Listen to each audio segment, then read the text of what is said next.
doesn't Now I'm pop ready. up. Are you ready? I'm ready. Let's go. Good evening, everyone. Good afternoon. Good morning to wherever you are in the world. Let's adjust this light a little bit. Oh yeah, illumination makes me look angelic. I'm losing my tan, wife. Oh, I know, right? I need to get like Me too. in the sun more because I'm starting to look like Twilight again. What's up, everybody? I'm going to just jump right into this so we can maximize our time because there's lots of stuff to talk about, and we all know that this show should really just be called Short Question, Long Answer. So I see everybody saying hello. Look at you guys. Look, can we just take a quick moment and say how much I appreciate that people know one another in the chat and they see each other and they're excited to see each other. Remember when we used to go to school and we had friends and we knew people and we'd say hi to them and give them hugs? Now I'm going to have PTSD. I don't know how I'm going to react if someone, like, for the rest of my life, people will sneeze and they'll be like, I don't know why my grandfather does that every time someone sneezes. And it's like, kids, you don't understand. You didn't live during the time of the Rona. So let's jump in. For those of you that haven't, so first of all, let me just say, Jake, you can begin the podcast now. And I'll run through my little preamble. My name is CJ Reynolds. I started this YouTube channel like, I don't know, almost 5 years ago, something like that. 4 years ago, 5 years ago. And the idea behind it has nothing to do with actual rapping, which is a misnomer, which is an interesting thing when you make a book and you subtitle it The Real Rap Guide to Teaching when it has nothing to do with rap. So the idea, though, is more trying to help people be the teacher that they were called to be, trying to help people be the teacher they always dreamed of being, because we know damn well that you had this idea, and then when you get into school, it's not always the same thing, right? It's kind of like being married, right? You just thought it was going to be one way, and then it can go another way, and if you put work into it, you win. Awesome. Yeah. Can we do a high five, even though that's corny? Or anything else. I'm going to equate it to owning a dog. If you put the work in, you got a great dog, and they behave, and they don't eat the mailman. When you don't put work into it, your dog might try and eat the mail lady every day. The mail lady. No, I've actually, the last 3 days, I've made him sit with me and not bark. I'm going to continue that this week as well. I love it. So it's the same thing, right? And so what we're doing is not trying to figure this out on our own. We're trying to figure it out as a community of educators, because as Seth Godin says, people like us do things like this. And what are things like this? They show up on Sunday afternoons, mornings, or evenings, wherever you are in the world, to talk about teaching. Even in the time of the Rona, where this job has gotten infinitely more difficult for any number of us, but we're trying to figure out ways to thrive this year, not just survive this year. So if this is your first time here, all you have to do is drop a question in the chat. For the first 30 minutes that we're on here, we just take all the questions in order. If you could put a Q or question in front of your question, that'd be great. If you don't have to, though, if you don't want to. And then Edie reads it. She sends it to the not-so-secret wife. That's on the computer. Not-so-secret wife reads it to me, and then I answer it. It's a whole team partnership. And then the dog just lays next to me and licks himself the whole time, which you may or may not be able to hear. If you need more than this, there's a Facebook group. The Real Rap With Reynolds Teacher Talk on Facebook is a private Facebook group. Just go in, answer the 3 little questions, and you get in. There's also a book. It's available on Amazon and all the major booksellers. It is what I wish existed, a book that I wish existed when I started teaching, teach your class off. And then there's all kinds of other stuff. You can go to the website, you can get mentoring, we try and do it all here. Which is exhausting sometimes, but, that's that. Are you ready? I feel like this camera's adjusting. Yes, I'm ready. I don't like when I like my shirt and you can't really see it. Like, look at this shirt. Raise your chair. It's so tough. Oh, then your hair will get cut off. Yeah, I'm Back your camera. a disproportionate gentleman sometimes. Okay, let's You got go. any questions for me? Okay, Sophie is asking, students complain about the huge amount of WhatsApp groups existing and how these groups are used, too many spam in group chats or hate groups created to talk about each other. How would you address this? Oh. What are WhatsApp's groups? WhatsApp is like a communication app. Yeah. You use it for texting people and stuff like that. Gosh. I think it probably has less to do with, I'm going to keep finicking with this like I'm a toddler, but I think it probably has less to do with teaching students how to handle themselves online, or like, and more to do with like building kids' confidence and trusting in what they think about themselves more than what others think about them. And I will say that I admit that this is easier said than done. For those that don't know, after my book came out, there was like some massive hate that I received on Twitter, huge pushback, right? And the short of it was like, it was thought that like I just, all this, there was stuff that like people had a problem with my publisher, people had a problem with the fact that in my book I have a quote that says that education, like current schooling, is created for vanilla children, and but what happens if your student is Rocky Road or Mint Chocolate Chip? And that was perceived as school is for white kids, and what do you do if your kid is black or, I don't know, green, maybe because Mint Chocolate Chip. So the problem with that is that if like everyone just saw the quote, they didn't read the chapter, and the chapter was based on my son who loves mint chocolate chip ice cream. That's where I got the idea from. So Who is not a typical learner. no, not in any way, He's shape, or form. very mint chocolate chip versus vanilla. So vanilla just meaning that school is for the average child. There's nothing wrong with vanilla ice cream. People love it all over the world. I just, it's, I love it is vanilla. what it is. But school has been created for one type of kid. But what happens if kids have learning differences, right? So anyway, this thing blows up. It like creates all this traction on Twitter, and I get my ass handed to me, and it really hurt my feelings. I'll say like that. It hurt my feelings because all I'm trying to do with YouTube, with school, with writing, all the effort that goes into writing books and creating videos and all this stuff, is to just put something good out into the world, amidst all of the Instagram posts and all the stuff that that are tearing teachers down, that have teachers leaving the classroom. And so that was my thing. I'm getting away from my point though. This was a really good way for me to talk to students about, like, I had to reassess, like, well, what does it look like for me to believe in myself? What does it look like for me to have a message and a motive that I feel is mine to share, that I feel compelled to share with other people, no matter what anyone says? Because that moment had me really wondering whether I wanted to go on, whether I wanted to keep doing this. And so it became this opportunity for me to really dig deep, to connect with the right people, to hear messages from the right people, to learn what I should be hearing and what I shouldn't be hearing, or not what I should or shouldn't be hearing, but like what I believe and don't believe. And that, I think, is what we should be communicating with our young people. Keep this in mind. Very few young people, especially after the age of, I'd say, 8, 9, 10, when kids start having their own thoughts and feelings, when they start to divert from like what their parents just believe or think or feel, that is a lonely time in your life. You're trying to figure out who you are, but you have less attention a lot of times from parents, from teachers. They don't have the time and energy and space to really like hone in on you and help you to be the best version of yourself. So just showing up for kids and telling them that you think they're great, telling you think they have something to offer, telling them that no matter what, like WhatsApp said what? Like some fifth graders like called you like a poopy face, like, or said that your nose is big, like yeah, but do they know this about you? Like, let me tell you let me tell you something from someone that's been through some stuff, what I see in you, right? Like, check this out. And then what that does is I think it tips the balances and doesn't have kids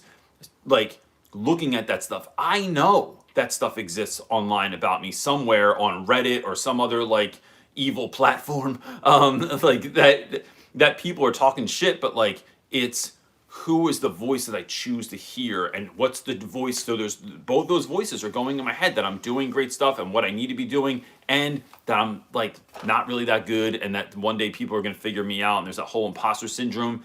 It's which voice am I choosing to pay attention to? And I think that's what I would be doing, is focusing on that with young people. Damn, that was a long answer. Yes. I'll try and keep the next one shorter. Okay. I don't think this is any... this is not going to be a shorter one. I already see that name, and I already know the kind of questions my girl asks, so go ahead. All right. My buddy. Diary of a Mad Black Teacher is asking, how do you teach with integrity in a system that has none? that was in capital letters. Has done. She's the queen of capital letters, man. I've met her. We've eaten She's fantastic. cheesecake together, something like that. So my friend, I think you do it anyway, right? Like we teach in the midst of a broken system. The school system is broken. It doesn't mean we should just get rid of it, because I don't think anybody has something that's gonna has something that good that's gonna replace it. Because what we're trying to think of in general is an overall system that is going to educate all children, and it's just never going to happen. There are no one size fits all anything in the world, right? So like there's no one size fits all workout program, there's no one size fits all makeout program, there's no one size fits all relationship program, education program. Like everyone's so different. And the fact that we try to homogenize what education should look like and say like, we've got, well, have I got a deal for you? And it's like, no, bro, you have no deal for me. Like this is a broken system. So what do you do with that? You remember why you got into this anyway. I got into education to teach English, partially, but really it was a backdoor way for me to gain access to help students, to help young people on a level at which I would not have the ability to otherwise, right? It is me teaching English, teaching literature, but really, what am I teaching through literature, right? It's like when I teach my hip hop class, my history of hip hop class, it's not just teaching hip hop, but it's all these other elements that I get to teach through that, right? And that, I think, is far more important. So whenever I'm doing anything, like what I have to remind myself is this. The school system is constantly kind of like, every year it feels like it gets a little bit worse, right? I feel like a lot of people probably know what I'm saying when I say that. I just expect it. It just becomes kind of laughable at this point, where it's just like, oh, we have to do that this year? Oh, yeah, I'm not doing that. There's zero chance. And I realize that I have maybe a little bit more leeway than others do, or I've been doing this longer, so it's easier for me to say no to a lot of things. But I just say no to basically everything. And because when I started teaching, I said yes to everything. So instead, I focus on students, and I focus on what do I feel like is my actual mission in school. And that is to help kids explore and express who they are and what they're going through, and then use literature as a vehicle to help them grow and become the person that they dream of becoming, or the person they're supposed to become. That's my mission. If what you're doing as a school doesn't fit my mission, I don't do it. So if you're going on a class trip that doesn't play into like what I think, if everyone else is going out for drinks, but I know it's just like a complaint session, I just don't get down. I make my own, right? Like, and not everything has to be official, right? So I'll say this. So I think, and that, I mean, I could go on and on and on about that and how we do that, but I'd say also, it doesn't stop at school, right? Like there are things that happen outside of school where I'm still connected. Like I have a kid that I have to text today. I have another student I have to call today that I know we're going through some stuff. But that's part of my mission. So that's what I do. So that's what I'm thinking. It is, yes, the system's broken, but am I going to let it break me? Nope, not a chance. All right, the next one is coming from Dayla Classroom, is asking, a kid said that college is a scam. I didn't know what to say. What are your expectations for a kid and the idea of college? Getting into the good stuff. I love this question too, because look, we try and send every kid to school, right? We want everyone to go to college, but we don't bother asking, is that what you want to do? Like, do you have a vision for what your life looks like? So, what do you want? What do you want in your life? And part of that is we put too much on 16-year-old, 17-year-old, 18-year-old kids that don't know what they want. Mom and dad know what they want. Grandma and grandpa know what they want. The school knows what they want. The colleges know what they want. The country knows what it wants. But we don't ask kids, what do you want to do? And if that includes, like, right, so look, let me check you real quick, because I got out of high school. I had no idea what to do. All my friends, like most of my friends that were worth anything, were going to college. So I figured I should go to college. But then I didn't go to college that first year, and that's a whole nother story. I worked at a gas station instead. I worked at a gas station in New Jersey, and I pumped gas. And it was one of the most fun jobs I ever had in my life because I just made it fun, right? That's what you do. That's what I do. But I got real used to making a couple bucks. This was like 1995. I think I was making $8 an hour, which was like friggin' bonkers, right? It was like everybody else was making 5 and a quarter. I was making like $8 an hour pumping gas, making tips because I was a good gas station attendant. And that you get used to that. So what I warn kids is, look, college or no college, you need to figure out what you want to do. What are you on this planet to do, bro? And when you do that, when you figure that out, then it makes, do I need to go to college to be, like if I want to be a nurse, I can't just start nursing people. You will get arrested and end up in jail. I want to be a dentist. Don't just start doing dentistry out of your mom's old minivan, because guess what? It doesn't work. So, college is a necessary pathway for some students. But if you want to be, I tell kids that have a deep interest in automobiles or in building things. Do not waste, and this is my own preference, and this because I grew up doing construction. Do not waste your money going to a school that you have to pay 40 grand and they're going to teach you how to fix a car. Just go to a garage and ask for a job and start doing oil changes and changing air filters and changing brakes. And then that's going to build into something where you start doing that. Buy an old car and fix it watching YouTube because it's free. And that's going to be better than you doing that anyway. So the point is, I tell kids, look, I don't care. Whatever you're doing after high school, just don't sit around, right? Don't become couch guy from Half Baked and you're just smoking weed all day and sitting on the couch. Go move to India. You could wash dishes at a restaurant in New Jersey, or you could wash dishes in India or Tibet or South Africa. Go somewhere else and do that, see and experience things, and get busy. Oh gosh, I'm gonna quote friggin' Shawshank Redemption. Get busy living or get busy dying, right? That was not planned. But is college a scam? I don't know. Maybe for some things, right? If you go to college to get a degree in philosophy, I don't really know what you're going to do with that, but then you got a pretty hefty, I went to school for English and I got out and I was like, I don't know what to do with this. Does it fit in to the plan that you have for yourself and not for the plan that other people have for you? That's it. What you got? Janelle is asking, how do you cope with missing your students from last year, especially because the school year was cut short? I miss my kids so much. Dude, I do too. One of the things I've been planning on doing, I haven't done it yet, is since we're 100% virtual, is talking to the 10th, so I teach 9th grade, talking to 10th grade teachers and seeing if there's a 10-minute window at the end of class that I could jump in your Zoom and then talk to kids. Because I think our students really need us as well. I saw a kid who's a senior this year, call him Babyface, and because he has this little mustache, and one time he shaved it off and he looked like a baby, and so we just call him Babyface for the last 5 years.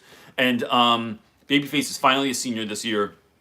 I had end up happening to see him on Facebook, and I don't do Facebook or Instagram friends with current students usually, but I've known this kid for a long time, and I know his mom, and so it was a safe bet. So I just hit him up one night and I was like, "Yo, Babyface," and he was like, so we went back and forth. And I was like, "How's your year going?" And he was kind of lamenting a little bit and talking about it, but it became a really good conversation because it was we forget that the students really need us too, right? And we need them. When I'm having a hard day, to have somebody just come in and show some love, show some respect, help me out with something, that's there. When I'm sitting in my laundry room, it doesn't exist anymore. So that's really tough. So it's trying to connect with those kids anyway. we are currently figuring out, my old friend Cho and I, which I like that we're still doing stuff together, even though she's going to Harvard and living in California. And doesn't even work at BL Doesn't even anymore. work at my school anymore. We are setting up a monthly call for students that graduated last year that are having a really hard time transitioning into college right now. Because and something I'd never thought about until we talked yesterday was these guys are going to school. So I teach all boys, so I'm always gender exclusive, and it is just my default. I apologize.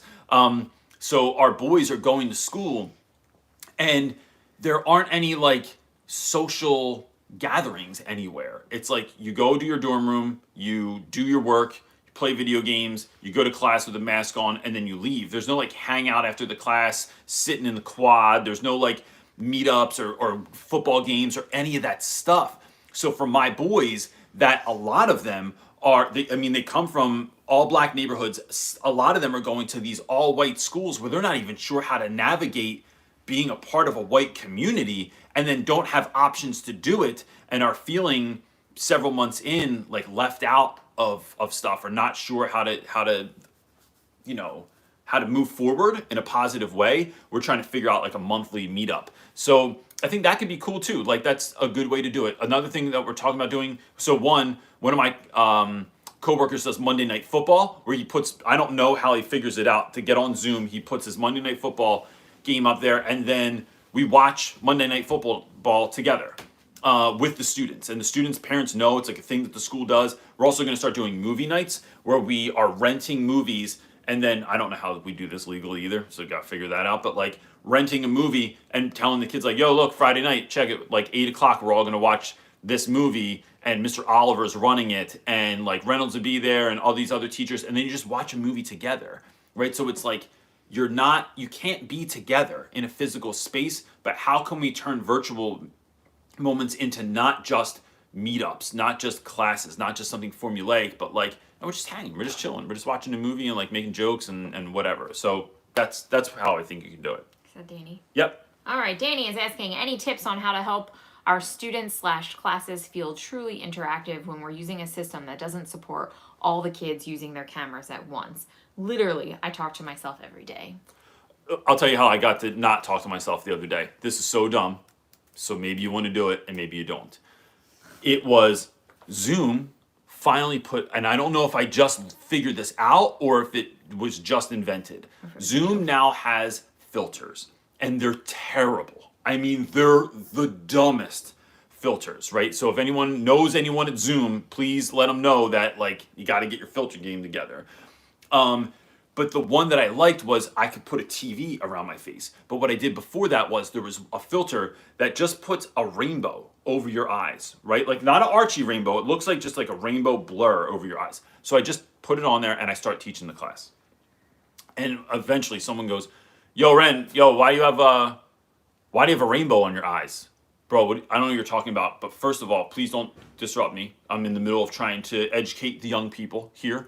And second, I don't know what you're talking about. I don't have a rainbow in my eyes.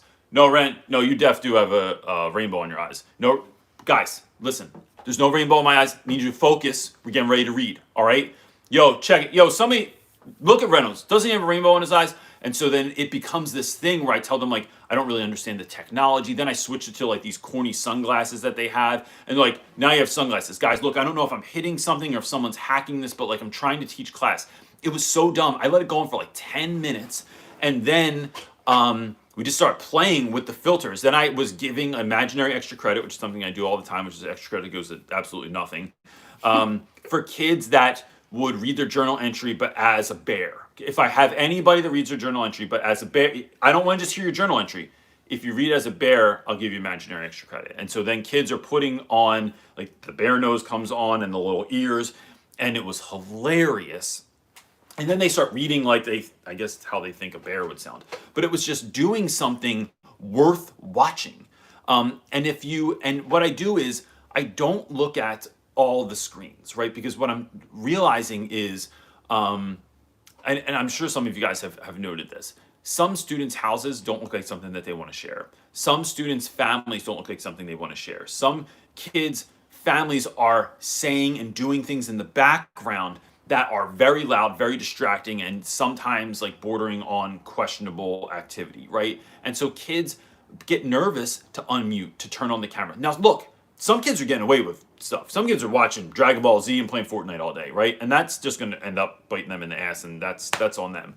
But for the other students, it's worth giving them the benefit of the doubt, and then trying to think of like, I've been trying to think of like next week, maybe I start class from the backyard. Maybe I start it from down the street. Maybe I start it from a car. Maybe I start it like doing something that I can just do, be somewhere that's not here, the same thing every day, so that when you log on, at least it becomes, yo, I got to get to class on time because I know Reynolds is going to do something dumb or ridiculous What or about silly. just like a different background filter? Like you can prepare by getting a different one Yeah. from online. It's like something out of pocket. So it's like, where is so and so going to be? I started taking today? kids' student ID pictures from the school website and putting them as my background, and I'm just like, oh.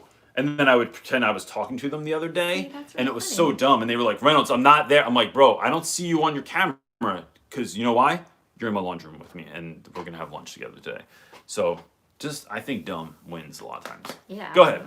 Okay, Shay Shay is asking, how do you combat the Sunday blues? I feel like I work Sunday to Friday and I don't really have time for myself. When Saturday comes, I am super tired and I have a lot of tasks to complete. Okay, so this is a really wonderful question, and let me see how I compare this down, because this is something that I'm really trying to force myself to abide to.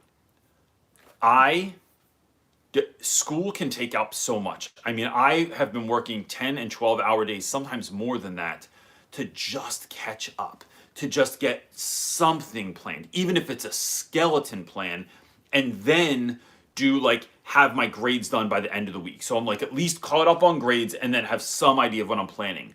But then there's the 1,000 emails, the 1,000 messages, the calls and the emails and the texts from students that don't understand what to go or what to do or what the assignment was. There's all this other stuff. Plus, to be honest, my ass hurts. I sit in this chair all day. I thought I bought a pretty good computer chair. I bought a good chair for my side business, but now I'm like, damn, like it's like the bones. I'm like, I'm not.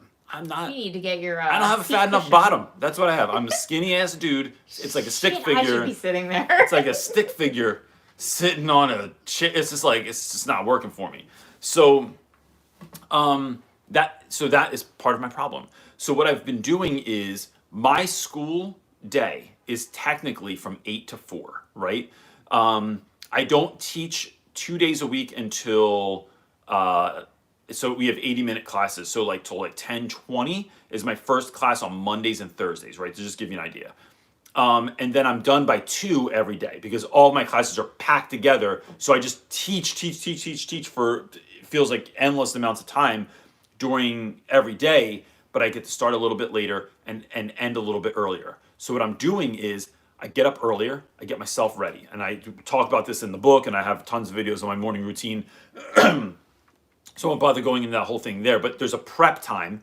Then I go to school, and I am prepping on Mondays in that 80 minutes that I have. So that's my prep period, right? So I don't prep on the weekends right now. That's it. That's all I get. My lunchtime, I get situated and organized and get things taken care of, make sure my attendance is in, make sure any grades that I can do are in and stuff like that. And then I take about 20 minutes, 22 minutes. I watch Gravity Falls with my kids. And that's like my off time. So I'm not thinking about school. I'm spending time with my family, and I'm just eating my lunch. Then from 2 to 4 every day, I get done what I can get done, and that's it. I do not do any more work. And this is why. Because I think that the current model of what's happening right now is putting so much on teachers that it's literally endless work.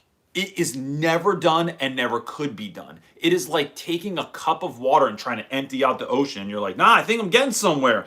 And you're like, I feel like this got a little bit lower. It's like, nah, bro, it's just low tide. When this shit comes back in after the moon changes, like it's a wrap. So it is then literally forcing myself to do something different. So the thing that I'm doing that's different is, and some days I have more success than others, I have to change my state after school, right? And that is running, taking a bicycle ride with or without my kids, working on the garden, doing something that's going to take me out of my physical space, put me somewhere else so I can shift my mindset.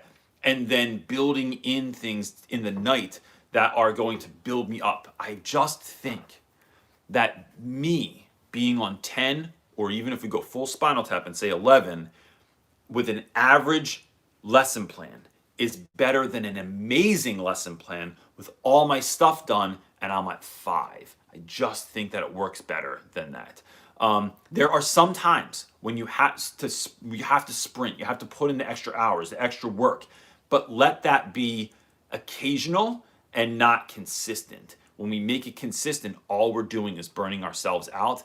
And I know the trap of, yeah, but I'm almost there. I'm almost done. I'm going to get there. It's like, bro, you need to take a rest and fill the tank up so that you can do better. And I will say that that's easier said than done. But for me, it's been building in actual activities that I'm doing, whether that's like Saturdays are cheat day for us at our house. So like my wife and I eat anything we want, and that is glorious and fun and ridiculous. I got Burger King yesterday. I'm a grown man. We don't Burger cook King. usually on because I cook all week. What do we eat? Burger King? Dunkin' Donuts. Dunkin' Donuts for breakfast. With just donuts. Reese Puffs, ice cream sandwiches, cookie It's chip literally sandwiches. make ourselves sick day Yeah. by the end of the night, No. so we're like good. For No, the we rest just of the turn week. into Shaggy and Scooby all of a sudden. That's exactly what happens. I love Saturdays. But that's great. And then it was like building in, like we went shopping yesterday because we're going to New Mexico to a wedding and we had to go make sure we got some stuff, or like taking a bike ride with Brody, or playing some video games. But it's like on this, like after this, it's watching the Eagles game, and like building that in really helps. I will say, as a person who looks outside, and I struggle with this as well, and as our plates have gotten fuller with adding just regular life, right, with kids, and then we've added a business and all these other initiatives that we do. Our life has gotten really, really busy, and I've looked at you because I struggle with this as well, and you are so intentional about like, okay, I'm doing this till this time, and sometimes if you need to finish something, like obviously you can finish something up that you're working on or things like that, but you literally, it's impressive how you shift yourself. For me, it's so hard mentally to get out of that, like what's still happening, even though I stopped the work, but to like whole bodily, like mind and body, like you shift into something else. And I think that that's the hardest, like, break. I appreciate it's that. probably mental. Well, look, even the text chain that I'm on, at the end of the day, I change it so it hides alerts. I don't see all those texts. So the texts still keep coming about the kids and the work and the thing, and I can't figure this out. I just don't get them anymore because I shift gears. I could keep speaking that forever, so go ahead. Okay. Ellen is asking, what is your best advice towards aspiring teachers right now when it is so difficult to get into the classroom this year in light of all the distance learning? That's a really good question, because typically my idea is to go into classrooms. I think it's still about look, the game, I mean, we all had an idea of what we wanted to be as teachers, right? Like everyone has a dream. They have they know what they want their classroom to look like. Maybe they know what they want their outfit to look like, and they know what their decorations to look like, and they know what their interactions with students want to look like. But I think big picture, the job was always about young people. The job was always about being there for kids and helping them grow into something more amazing, more than it was about us. We just get to like live off of the beauty of that, the connection piece of that. We get like, it's like the overflow is what it is so I get to help you, care for you, love you, help you grow into something else, and then I just get like the overflow of that commitment. Teaching online is no different. It's just harder because we haven't done it before, and because there's all these asks of us. I think that if we stay student-centered, we can stay on path, on target, and we get done what we need to get done. So even as an aspiring educator, right now, we just are going to where kids are anyway, right? So just connect with kids online. See if you can, in the same way that I used to say, like, see if you can go to school, see if you can observe, see if you can tutor, see if you can be a part of an after-school program or a tutoring service or something like that. Still do those things. They just exist online now, because I think that like more than ever, young people really need to connect with folks, but it is now connecting with folks is just different. So it's maybe getting permission, like going to a school and saying, like, hey, who are 2 to 3 or 4 kids that are really struggling this year, because look, we have a lot of kids that can't, there's too much stuff on too many sites and there's too many things, and it's like they just can't organize it in their head. Give me 3 kids that I can help you organize. I can help them know what their assignments are, to check in with their teachers, to learn how to self-advocate, to learn how to, like, okay, here's the assignment, you're doing this, this, and this. Do you understand that? And then getting them started and then letting them go. Something along those lines. I would just look for spaces to think about, what are you good at? Are you good at organizing? Because not everybody is. Are you good at physical organizing or digital organizing, which are 2 completely different things? Are you good at motivating kids, inspiring kids, being patient with kids? Like, what are your strengths? And then communicate with your college or with schools to see where you can tie in. And then I'll tell you what, I think the Facebook group is a good place to do that too. Like, if you go to our Facebook group, if you're not a part of it, Real Rap with Reynolds Teacher Talk on Facebook is a closed group that is just educators and saying, hey, I'm getting to closer and closer to teaching. How can I connect with students? Does anyone have any opportunities or know of anything? And I guarantee you get answers in there for that. What you got, buddy? Okay, Summer Hayward is asking, my area doubts the legitimacy of the current pandemic, but they also now seem to doubt the legitimacy of education. I've never struggled so much to get my students engaged. We're in person. Help. All right, so yeah, that whole idea of like folks that just don't take the pandemic seriously, I don't even, that's just like all right, like, okay, like, You can't sway them. no, that's like trying to convince like flat earth people that like the earth is actually round. And so, and look, that's neither here nor there. It's like, you don't believe in it. All right. Like, I don't know what to say to that, but yeah, I think teaching has become this thing now that, it just seems like it's not worth it. It just seems like it's not worth doing. It's not worth being there. It's not worth, and I hear that a lot. Or can we have computers or computer programs teach children instead of us? Like, do we need to be there because they can just learn everything on ABC Mouse or something like that, or Study Island or some other program, right? I just think they're wrong. They're beyond Well, those are the wrong. vanilla people, right? Vanilla kids, the people who learn in that way. There are some people who learn that way. Because they'll figure it out. Yeah. But what we're doing is looking at the kids that need it, the kids that absolutely. need something explained to them in a different way, that need you to see how they're interpreting something and going, I can tell that you're going, and I go, did you get that? And you're like, yeah, I got that. And it's like, no, I can tell. I'm seeing it in your eyes that you didn't get it. I think that comes from you, Summer, and I think it comes from you. And I would say, I'm just such a big believer in community. Just to hell with what your whole school is doing. Like, you might not be able to change your whole school, especially if you teach in like a really large district where there's like thousands of people or thousands of teachers, or like it's hard to turn. If you're on a cruise ship, right? There's a reason the Titanic hit the iceberg, man. It's friggin' hard to steer that thing out of the way because it's so massive and it's moving and it's like, this is what we do. But if you're in a speedboat, you're like, whoa, Titanic. Like, look out. Like, we almost hit that iceberg. That was close. It's easier to do. So find a speedboat full of people that you can commit to and try and do something with. And then meet the students where they are, meaning like I think it's, all right, guys, look, I spend a lot of time on this in class. I realize that this is not optimal. I realize that this sucks. Like, it sucks for a lot of you. What's the thing that sucks the most? And then actually listening to those complaints that students have is what actually builds trust. It builds community. It builds like a team-like aspect where like we're getting through this together, because I told you it sucks when like I really am thinking about this kind of stuff. Like, if I don't get to see my friends. All right, well, word.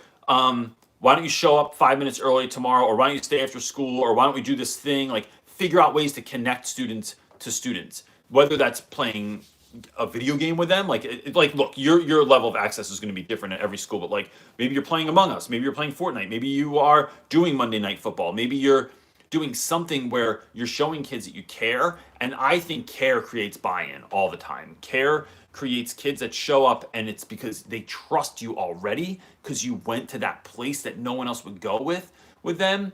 And then now you're asking them to diagram a sentence, and they're like, yeah, but for you, this is what this is. I'll diagram sentences all day because you're my homie. And I don't mean friendship, but I just mean someone that is caring. Don't look at that right now, as I don't want to say. I just got an email about a paper that I wrote for a course that I'm in, and the feedback just came back. So I just think that is how I would do it. I don't know that when we have issues like that, some issues in school, and this is hard, right? And I just talked to this a little bit ago. There's no big answer. There's no policy change that's going to change the hearts and minds of students. I think it's done more like guerrilla warfare. You're going in and changing one person at a time, and then over time, if you can sway the majority, you get a bigger effect. And so that's what I would do. All right, we're going to kind of group these questions together because they're both in the same Cool. topic. So Jacob is asking what? Oh, I was going to just say, like, can we say both people's names so that they know? Yes. Cool, got it. Jacob is asking, I am in an internship program at my college. Excelling in the program led to limited license and teaching early.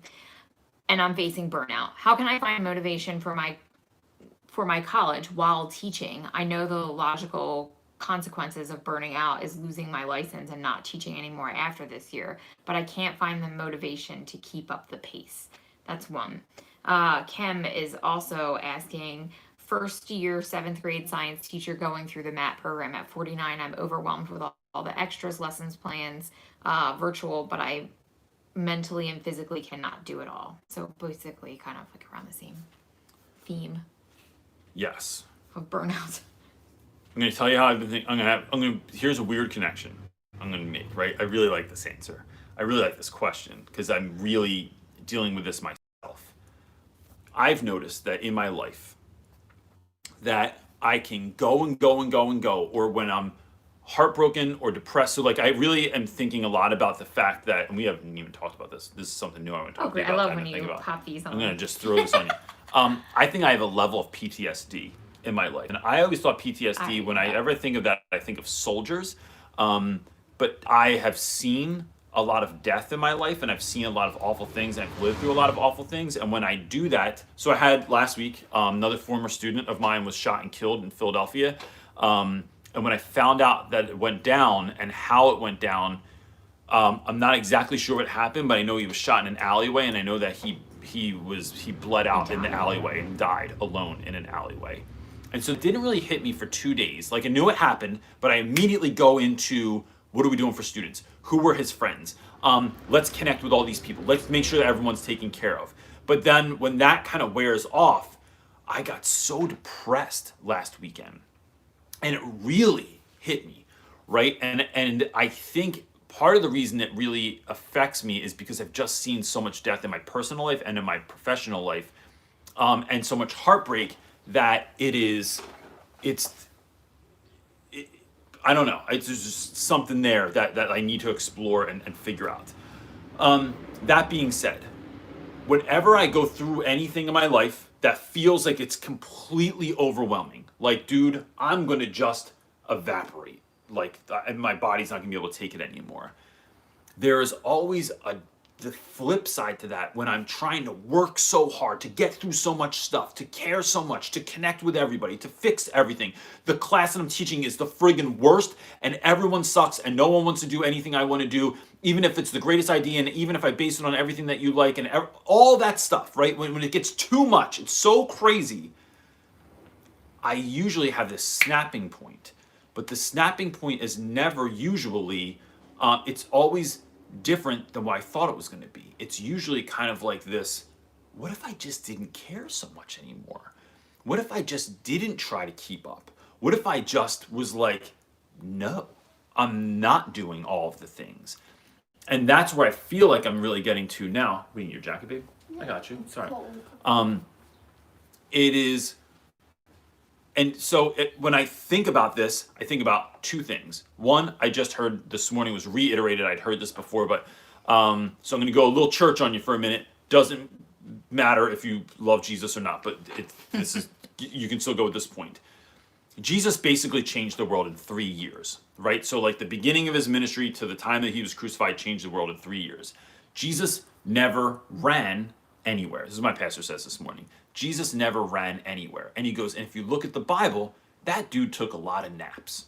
And I just thought, like, and then I just had to like pause it for a second and be like, yo, wait.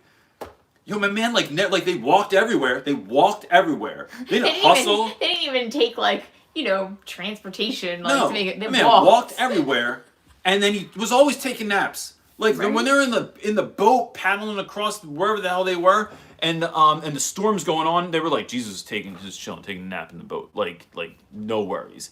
So that whether or not Jesus is your jam or not, it's just interesting to me that some changed the world and took naps and walked everywhere. And I think of 3 of my favorite movies of all time. One's a little bit questionable now after the Me Too thing, but American Beauty, right, with Kevin Spacey, if you've not watched it, is one of my favorite movies of all time. And like I said, he got pulled into that Me Too, into the movement, but then was acquitted. But still, it's kind of like if you hear someone was like a pedophile and then they get acquitted of the charges, like, I still don't want my kid hanging on that block. So one of my favorite movies of all time, and that's because he has this snap break moment in it where he just gives less shits, but his life's better for it, right? Like, because he can handle things in a way that he's not trying to keep up. He's making his own rules. He's still doing stuff. It's not that you're not doing stuff anymore. It's not that you don't care anymore. It's just that you are realigning your focus to only care about the things that are actually important, and then you get a little bit more clarity on what those things are, and then you just do those. Another favorite 90s movies of mine is Fight Club. Same thing, right? It's like you hit this wall and that stops you from running on the hamster wheel so much. And the other one that I was thinking of is Office Space. Another one of my favorite movies of all time. The scene in Office Space, if you've never watched any of these movies, you need to do it this week. This should be the rest of your day. Watch Office Space, and when my man walks into the office with flip-flops on and a Hawaiian shirt, it is one of the greatest scenes I've ever seen in a movie, because it just shows and look, that movie, he just didn't give any shits anymore and didn't really do work, but I think it's when I can go to school and it's feels like anarchy. Right now, I don't have any admin at my school, right? Like right now, people have quit left and right since last year. I can get all worked up. I can try and fill all the gaps. I can try and do all the stuff that I'm doing. Or you know what I'm going to do after this? I know I have to plan for the week. I'm going to go because even though my cheat day was yesterday, I'm allowed to have 2 beers. This is my personal commitment to myself during football. So I'm going to have 2 beers. I'm going to order some wings or something with my boy. I'm going to watch it. Probably go on a ride after that. And I'm real into cleaning my car right now because I found a YouTube channel taught me how to clean my car. It's the greatest thing ever. And this is literally all. I've been watching these videos every video. on how to make your headlights look better. And it's I'm going to go do that. So when you feel like you're burning out, what would it look? You're not going to fail. You're not going to lose your job because you care, because you want to win. But what would this look like instead of driving myself crazy if I was just I'm going to think of lesson plans, but I'm just going to do it in a different way. Or giving, so I think there's 2 other practical steps, right? And then I'm going to move on to the next question. I realize I'm going on long for this. One is purging. You are spending time on something, perhaps, right? I know that I do this, that is not worth your time, effort, or energy. And it's really looking at your day with a critical lens and figuring out, am I really on Facebook too much, Instagram too much, watching TV, talking to a friend? Someone comes in my dorm room and they're chatting me up and I'm just like, bro, swear to God, I got to get work done. Or trying to kick it to someone because you like them and it's they'll still be there, but I can't do that and do this. So it's getting super hyper focused on what's actually important, because what you're doing is letting those distractions sometimes take over your time. The next thing is chunking time. So I give myself from 2 to 4 every day to make sure the lesson planning for the next day is done and the grading is done. That makes me hustle. I can't pet my dog even though he wants me to. My kids have a question and I can't answer it because they know, look, after 4, I'm 100% yours, and we're going to do everything that you want to do, and it's family time, right? But between 2 and 4, I close my new door that I got to my laundry room. I put jams on the speaker. I grab something to drink. Super hyper focused for 2 hours. That's 2 hours of not looking at Instagram, of not going, hey, I wonder if those Vans are still available on Amazon. Hey, I really want to get a new watch. I wonder if that watch is available here. That's where my head goes, and I got to go, nope, can't do it. Snap out of it, and I get back to work, and that helps me get a lot more done as well. That is the theme. It's intentionality in everything. Always. That's what And I've discipline. noticed. It's And intentionality, discipline. You know, Facebook is a distraction. But it wants to be. Yeah. It wants to suck your time away. And even when I'm doing business on Facebook, and it's like, I just have to still check myself with that stuff. Yeah. Cool.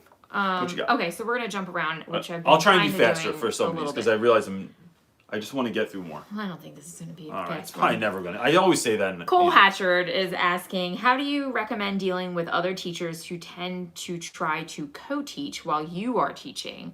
I'm feeling undermined by another teacher who is in the room while I teach. In parentheses, it says a class that I'm new to.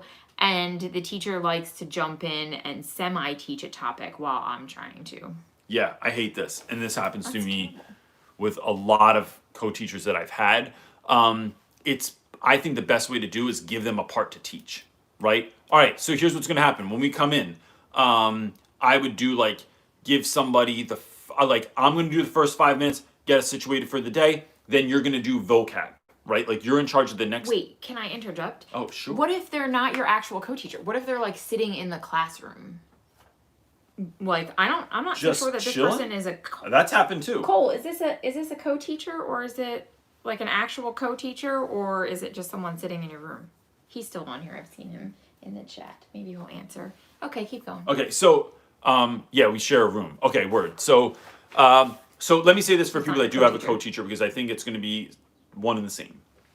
One, it's saying giving them space and time to share something and do something. So giving a co-teacher something to do if you find that they're doing that. So the co-teacher that I'm with right now, Kayla, we don't do that. I teach everything, but she's just really good at naturally checking in on kids, making sure people know what they're supposed to be doing, checking for understanding, asking clarifying questions. She's really just intuitive and good at complimenting what I'm already doing. The dog is having a dream right now, and it's loud. It's really funny. If I have someone just chilling in the back of my room, there's one guy in the neighborhood that listens to Stop! They can't hear it. music. You're supposed No, to be answering. I know. See, this is one of those discipline issues I'm having a hard time with. I have taught with people that were in my room though, and sometimes that's just having a conversation with them, so I would do it both ways. I either say, bro, you're stealing my class from me.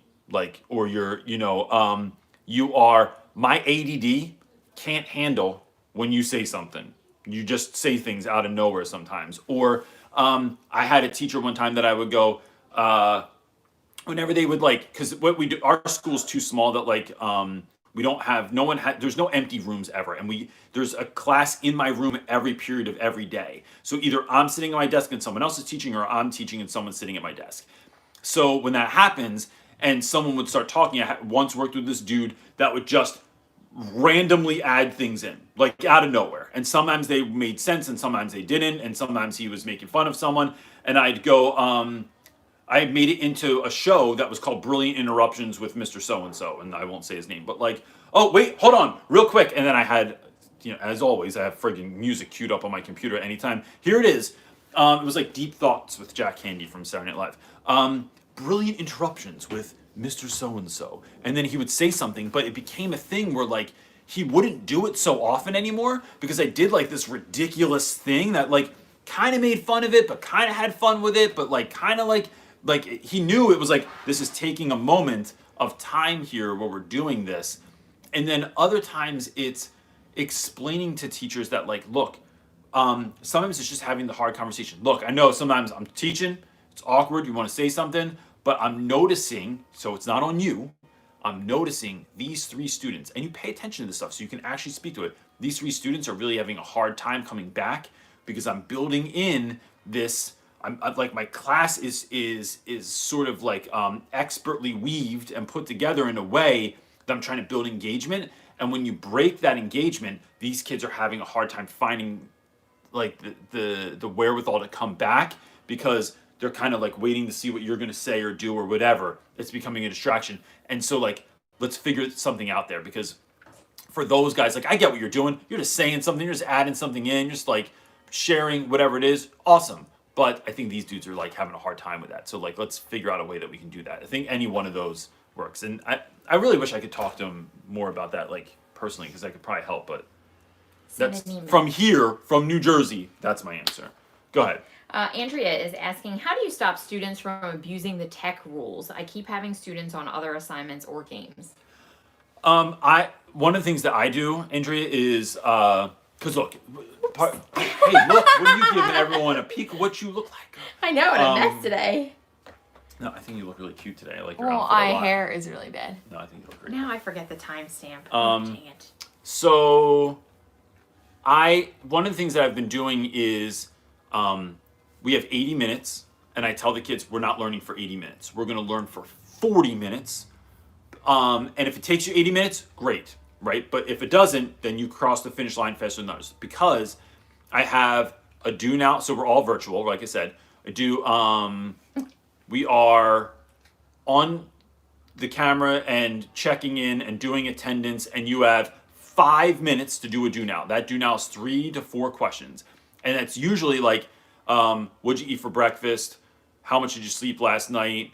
What 2 animals, if you put them together, would make the most badass animal in the world? Or like, what are 2 musical artists that you wish would do a collab together? Or if you could, the other day it was, if you could trade lives with any person now living, who would you trade lives with? And why? So you have 5 minutes to do that. At the end of 5 minutes, I stop accepting submissions from that assignment, right? So if you were off task doing something else is going on, you now can no longer access that. If you're late to class, you can't access that. But the points are minimum for that particular assignment. So if you miss it, it's not the end of the world. And if you have a legitimate excuse, I tell all my students, like, I'm sorry, my internet went out, you were lagging, I was helping my sister get signed on to her class, my mom was asking me a question, and I missed the beginning of class, I stayed at the last class and was asking a teacher a question. Just don't talk to me about it now. Stay after class. Yo, Reynolds, can I get the 5 minutes to finish that thing? Yeah, bro, I got you. No problem, man. But if you weren't, if you're just screwing around, you know who that was. And that's one. Then my journal entry is you get 10 minutes to do the journal entry. If you need more time, I check in with individual students and say, all right, how much do you have written? Or I can see it online. I'll say, like, publish what you have already, so that in the Schoology, in the discussion, they'll hit it. And so I can see, like, oh, you didn't do anything. Or you have 5 sentences and you need 6. Like, okay, take another minute and finish it. But because everything's time-stamped, I only give kids credit for that time. And so I don't like putting points to everything, and I try to get away from that, but it seems to be the motivator for students. So every activity only gets a certain amount of time. The other thing that does is it allows us to be done in 40 minutes instead of 80 minutes. And then if other kids need help to stand by, to get extra help, they didn't understand what was going on, I can do that with them. But for the kids that were on point and know what they're doing, they get done early. And so I feel like that's what it is. It is incentivizing things with points. Even though it's not my favorite thing, it is a motivator for students, and that's been working for me. What you got? Little Space Freckles. My buddy. I teach an advisory period for the first period once a week, and there's no guidelines for what we should do with the kids, which I see as an opportunity to do a lot. I asked them what they want to do, and they said that they want to explore big questions and perplexing questions. I'm down for that, but I don't know exactly how to do it. Any suggestions? I would let kids anonymously submit questions somehow. I'm not exactly. If someone has an idea, so if you're not paying attention, now would be a good time. What is a way that students could anonymously ask questions? Where everyone else wouldn't see it, it would be like, I just think, like, Freckles, I used to do this thing called the box of questions in my classroom, and it was a light bulb box that I put a slit in the top, and kids could just write questions and then just put them in there. And if they asked out of pocket stuff, right, like that was ridiculous. Like, Mr. Reynolds, do you do drugs? It's like I'm not gonna. That doesn't pop up on the screen. And then I'm like, how should what do I say about this? It became I could go through and see the questions first, and then I just pretended like I got to those were the ones I got to that day, right? So like even that I didn't have to answer every single thing, but that was a really good use of time. We only did it on Fridays. It was super fun. Kids would ask all kinds of stuff, but you could tell. And what we're trying to do, the beauty of that was, one, you could tell kids just had questions and they weren't finding answers elsewhere. Two, it was an opportunity for kids to be curious. And I think that is the basis of all education, is being actually curious about something and then going down the rabbit hole. What our students need to learn is how to go down the rabbit hole, how to differentiate sources, how to know what to believe and not to believe, because the internet makes everything seems like it's friggin' legit. And it's teaching kids, if we really want kids to be lifelong learners, we are fueling that curiosity and getting stoked about it. And that's one of my favorite things about having the G home back there. If I say the name, it's going to talk to me.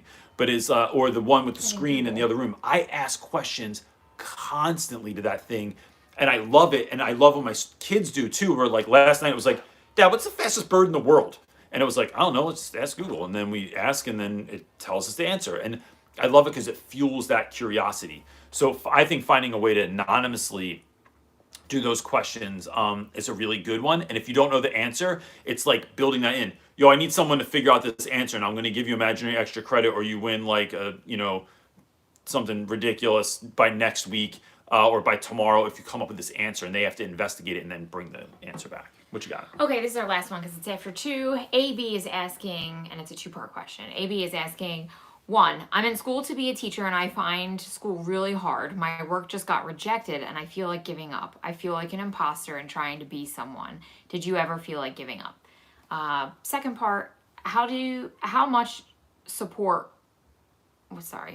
does support from a family come into play for being a teacher? How much does a teaching career impact your spouse's life? And do they help you grade papers, assist, etc.? I'm going to go way. I've never done this yet since my book came out. I'm going to say that you should read my book. And if you can't afford my book, right, because you're a student and you're like, eating top ramen every minute of the day, email me, tell me that was you, and I will send you a free book. This is why, because I think my book really speaks to that. And I can give you a little bit to still go on now, but I come from a family where I was raised by, so my dad died when I was 4. I was raised by my mom's side of the family where no one ever went to college. None of the men ever graduated from high school for as long as anyone can remember. I was the first male to graduate from my family. And then when I got out of high school, it became this thing of like, well, like, wait, you're going to college? Like, what the hell would you go to college? You're not college. We don't go to college. Like, it was this whole we don't thing, right? And then when I was in college, and college kicked my ass, because I think now that I have some level of processing disorder. I think I have dyslexia on some level, and I think I have ADHD. And so I think I have ADD. I don't think I have HD, but like, I think I just high energy, but I don't think it's hyperactivity. Anyway, I had all these things I didn't even know about myself. I didn't even know how I learned. And then I got to college, and it was like, I constantly thought, no way. Because you see everyone else like doing the work or getting it or understanding it or not. Like, they're like, what'd you do last night? I'm like, I had to study for that test for like 5 hours. I'm like, what? I looked over my notes for 20 minutes before class and I got an A. And I'm like, shit, I got a B, and I like worked my ass off on it. That's been my whole life. My whole life has been everything that should be simple is not simple. And I'm not saying I'm not blessed, hashtag blessed, but it has been that way. Here's a couple of things to take away from that. One, if you keep working hard, and I'm telling you, I know this from doing this, you can get to where you want to go. Don't put any other expectations on that, right? Like don't put like a speed expectation or by now I should be like this or I'm this old and I'm not successful or don't have it under control or whatever it is. Stop doing that because it will show up when it needs to show up. Stop watching someone else's highlight reel in their life on Instagram, on Facebook, and thinking that that should be yours. That's one thing.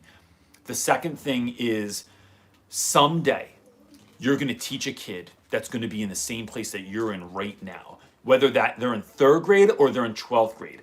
It's not going to come easy to them. They're going to feel like giving up. They're going to feel like quitting. And I swear to you, more than anything in my life, those shared experiences communicate with others where you can go, stop, bro. You're not quitting high school. You're not dropping out. You're not just going to do this, this, or this. And I don't care I don't care if it was, but my dad's in jail, my mom died, and no one cares about me. I don't care if it's my grandma beats me and they make me live in the basement. I don't care if it's my mom's girlfriend came at me with a gun. Like these are all real things I've dealt with. I hear what you're saying. I care about you, but I don't want that story still doesn't define you. And let me tell you why, because this is what I came from. I'm about to get real with you and vulnerable on a level that helps you to see that people go through shit and they overcome shit. And that's what we're doing.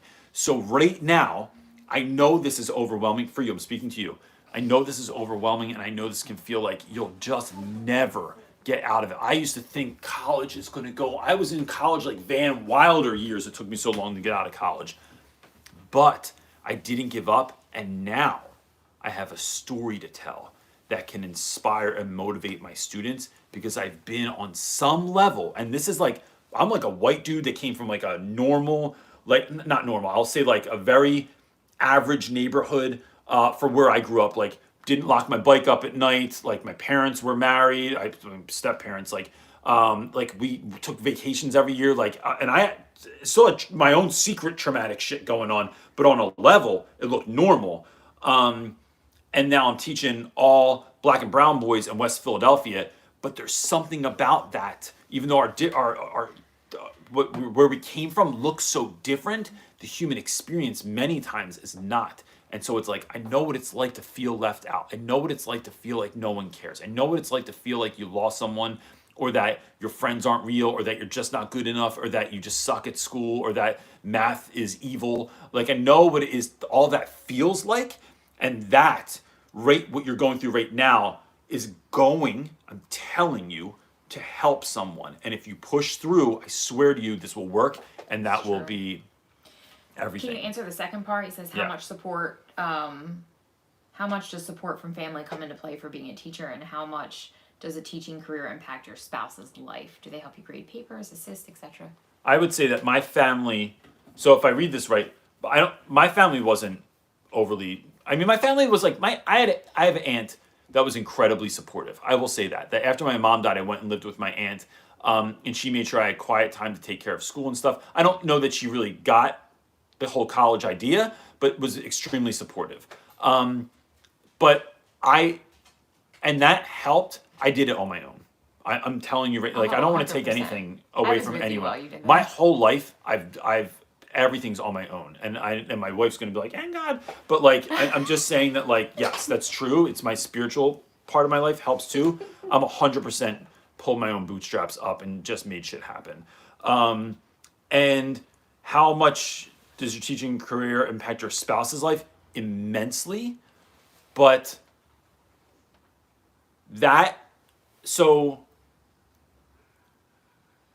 I think that takes a lot of thought on the front end, is that if you're married now, having that conversation, what my life's going to look like, right? Like I'm all in, dude. Like but when I decide I'm doing something, I'm doing it, right? So like when I ran every day in 2019, like just to give that an example, because it's one that people would know, that's stuff that like annoyed my wife sometimes, where she'd be like, "Oh, babe, you got to run. I want to go to bed." Like, what do you mean you got to go run? I'm like, yo, look, I know it's 11:30. I got to go with miles in real quick and be done with it. When I would do like experiments and decide that like I was giving away all my stuff, which I did one time, when I was gonna like whatever weird shit, like, the bizarre experiments I was doing, my wife had to go along with that. Teaching was no different. I wanted to be at school every hour of the day. the way that I think changed that of my wife getting sort of agitated from that is bringing her into the process. But not just making, like, she likes grading paper. She always says, "Oh, I'll grade stuff. Oh, can I grade stuff?" Well, it's fun for me because yeah. I don't ever do it. Or when you used to like she would I make mean, cupcakes, I made cupcakes, cookies for holidays for kids. and I but just that was enjoyed, something you liked doing, and it was like, we oh, you married think the kids would too. like that? Or having kids come over the house, or like, because now like Romina comes over to hang with my wife. I swear she doesn't really come over to see me as much doesn't. anymore. She comes because I know when I leave to go Yeah, do something, we have she's secret like, conversations. "All right, look, I got boy problems. I got to talk to you about real quick." Because she knows that when she talks to me about boys, I'm like, "Oh, who's this guy?" Like I go like full dad mode. But my wife like walks her through things, and they have these open, vulnerable moments where she can share stuff with her, and I think it depends on your spouse, right? Like, but I think I like what you're saying about bridging the gap is you involve me in it and you tell me about it. So like I know about all the students, like I know who they are and the funny things that happen during the day because like you kind of come home and like share about your day, like really, not just about the bullshit of the day, but like the actual stuff that happens with your students or funny things in class. So I think that's probably the best advice that you could give to a spouse is like it's sharing the worlds. It's like blending them together as in the areas that you can. Yeah. Yeah, and it becomes a shared experience, and I think that that's something that someone has to know on the front end. But I mean, and I didn't really have that forethought because we've been together since I was 18 years old. I mean, it was Forever. since 1995, so it was like I wasn't even thinking of getting married at that point. If for whatever reason, the recycling guy really likes my wife. Every time he drives by my house, he's like always hooting and hollering at my wife. If my wife left me for the recycling guy, and I had to marry again, that would absolutely be on the forefront of my mind of like, look, this is who I am, this is what I do, this is what I'm interested in, this is how much time I'm committed to this. How do you see yourself playing a part in that? Or like, what do we see our relationship, like how does it work around that? I think becomes part of it too. Good? Cool. Gang, I'm going to go because like I said, I got to switch gears. Broad's waiting for me. We're going to order some wings. I'm going to have a couple beers. We're going to watch the Eagles game, even the last... It's been really depressing this season. It's not been an easy season for us to watch the Eagles. The last game was good. We won, didn't we? No, we lost. Last Like week? in Oh, the no, at end, the we end, were yeah. doing like we came back, It was really and depressing. then it was like you thought you were gonna win, and then Rocky just like got stabbed in the throat at the end. It was like, oh, we didn't even. That was just horrible. We're gonna see how it's going, and if it's depressing, we're gonna turn it off. Yes. So, gang, you're the greatest. I hope you have a wonderful, wonderful week. And that's it. Be well. Peace. Hitting all the stuff.